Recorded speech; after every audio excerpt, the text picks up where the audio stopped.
Welcome back, everyone, to OpenLine. Very happy to have with us back via Zoom Dr. Adrienne Battle and Dr. David Williams, both with Metro Schools. Of course, Dr. Battle is Metro Schools Director. Dr. Williams is Chief Academics Officer.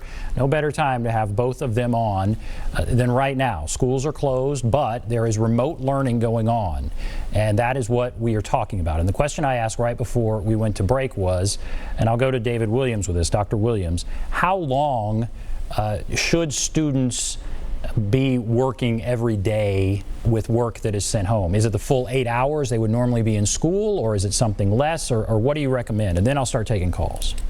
Yeah, no, thanks. And sorry for the technical difficulties, but I appreciate you allowing us to follow up on that question. So we've provided some guidance for what might be reasonable for students to the time they might spend engaging in academic content, and it essentially follows the age so that we're appropriate with age. So the younger grades, of course, much less time, maybe an hour to 2 hours. When you get up into high school, maybe as much as 4 or 5. So either way, significantly less than the 8 hours. But some of the factors that we want to consider, of course, is you have multiple students in the home, and they may be sharing a device. So we've got to be mindful of that. You may have adults and parents, of course, continuing to work remotely. So the device might not always be accessible to the students who need it. So there's lots of factors we have to consider. Our number one message that we led with for our teachers and our families is simplicity and flexibility.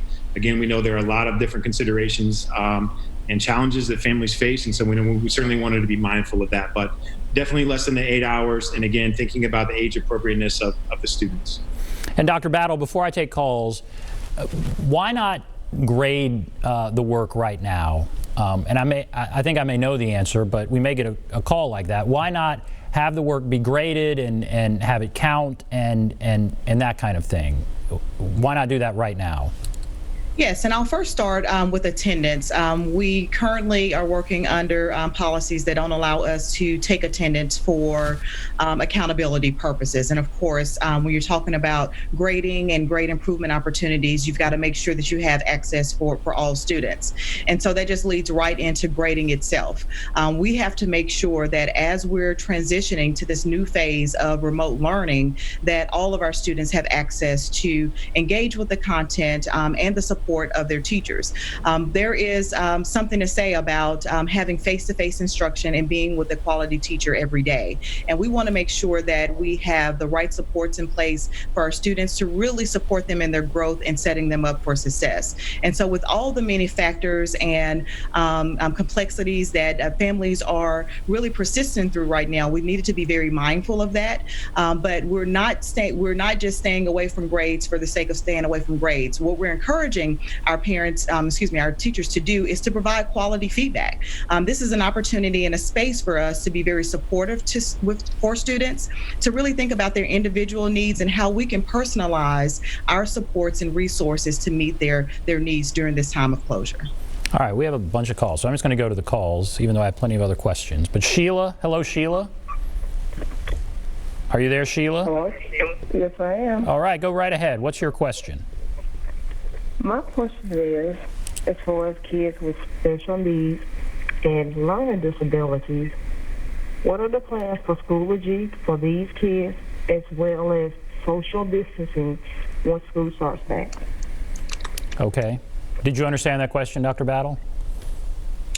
I think the question, what I heard was around the supports for students who might have exceptional needs, their learning needs, given the remote learning plan and social distancing. That's right, social distancing going forward. But right now, with the remote learning, how are you treating students with special needs? How are they being taught?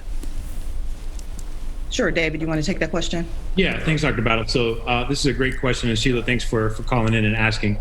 So one thing we start from with this Remote Learning 2.0 is to design all the learning experiences to be inclusive from the beginning. And so what we have provided is some exemplars for our educators to really look at how do I differentiate the content to meet the needs of students who have diverse learning needs.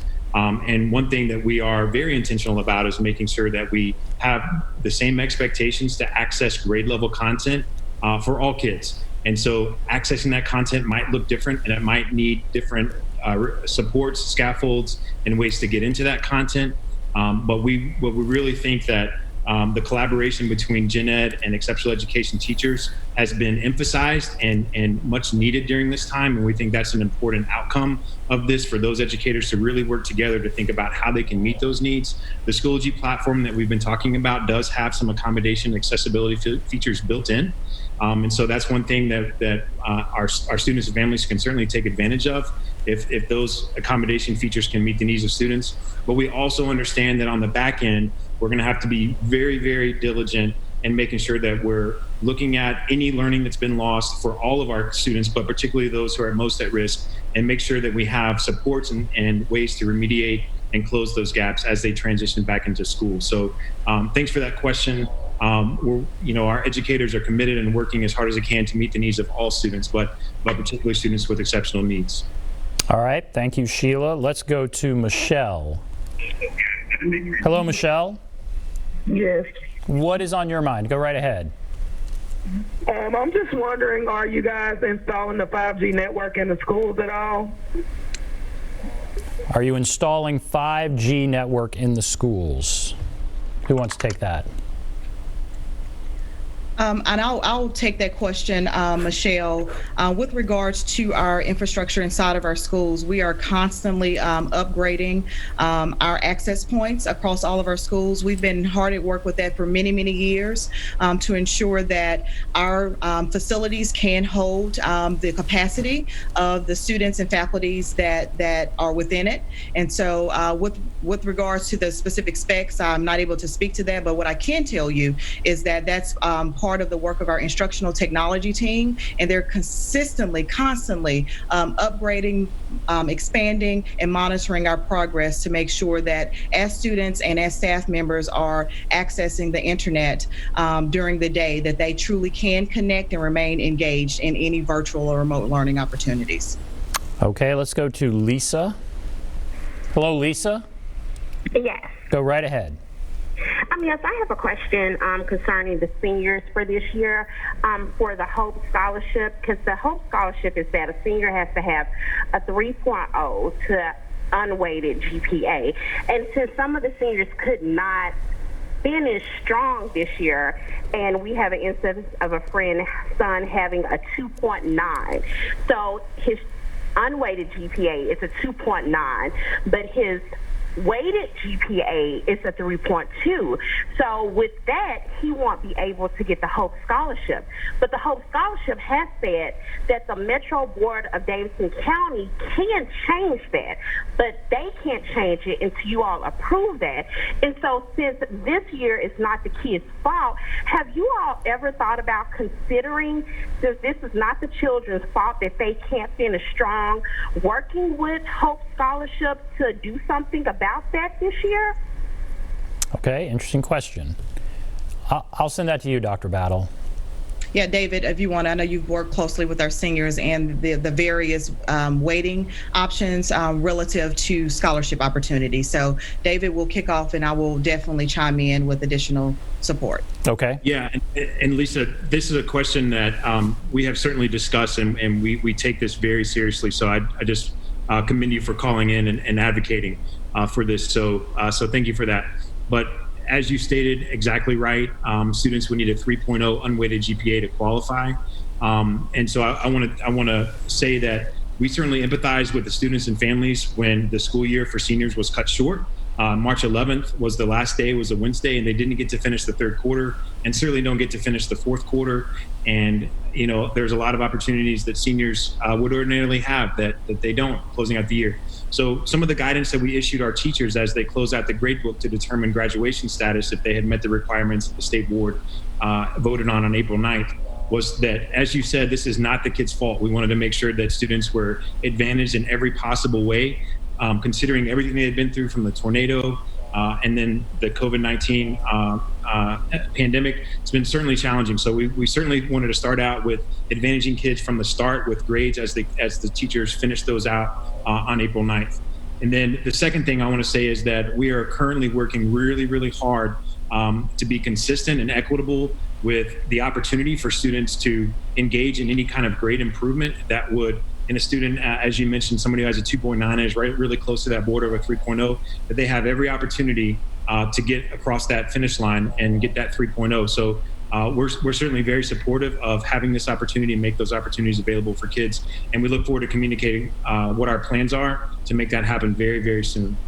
Yeah, and I'll piggyback on that because I know we might have a lot of seniors and senior families with remaining questions. Our goal and our stance as a district is to do everything we can to not have our seniors adversely impacted. Of course, as Lisa just mentioned, this is not our students' fault. This is not our seniors' fault, definitely. So we're going to continue to work through all the options that we can make available to our seniors to make sure that they can end on a very strong and positive note that will set them up for success in the future. And so, as Dr. Williams mentioned, we have already communicated some great improvement opportunities particularly for seniors, and more information about that is coming. So seniors who are interested in those opportunities and improving their GPAs or whatever the needs are to set them up for success with applications and college admissions, we're going to be supportive to them. Our counselors, our staff members are standing ready. We'll continue to support them through the remainder of this school year and throughout the summer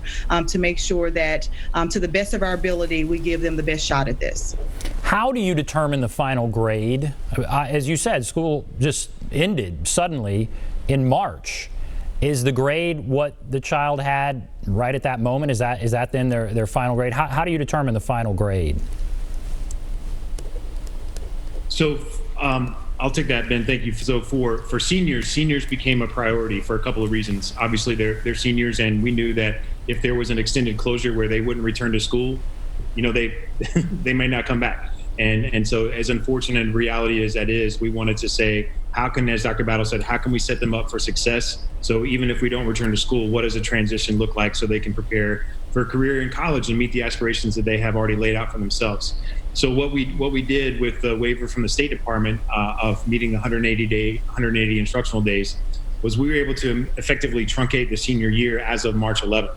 And so what we did, again, was we gave guidance to our schools. We met with our principals virtually, of course, and gave guidance to our teachers to say, you have to take the totality of the situation that students have experienced their senior year. Some of the opportunities that they haven't had, that they won't have. And again, not to adversely impact, but then give them every advantage that you possibly can as you close out their grades. And so what we decided to do was teachers of seniors posted grades as of April 9th. And that grade stood for the third quarter, but it also stood for the fourth quarter. So in other words, the grade that they ended up with and the teachers posted, those became essentially the second semester grade that would count for their entire senior year, second semester. Wow, okay. All right, very good. Let's go now to Reverend Fuzz. Hello, Reverend Fuzz. Hey, Ben, I said I wasn't going to call, but, I go back to Dr. Garcia and being very closely involved with our school board. And I say to the mayor very often that you have the smartest team of people that's ever been in the school board. Those women over there and this David Williams, they're very talented. But tonight, I'm hearing a very rosy kind of picture. And it concerns me to ask a couple of quick questions. Number one, it looks like the school system have like 10,000 employees, 84,000 kids. That's 1 to 8. The school's been closed this year. I would have been leading a riot if the mayor had cut the school's budget, but we've been closed 1/3 of the year. Did we save money? Didn't the expenses go down?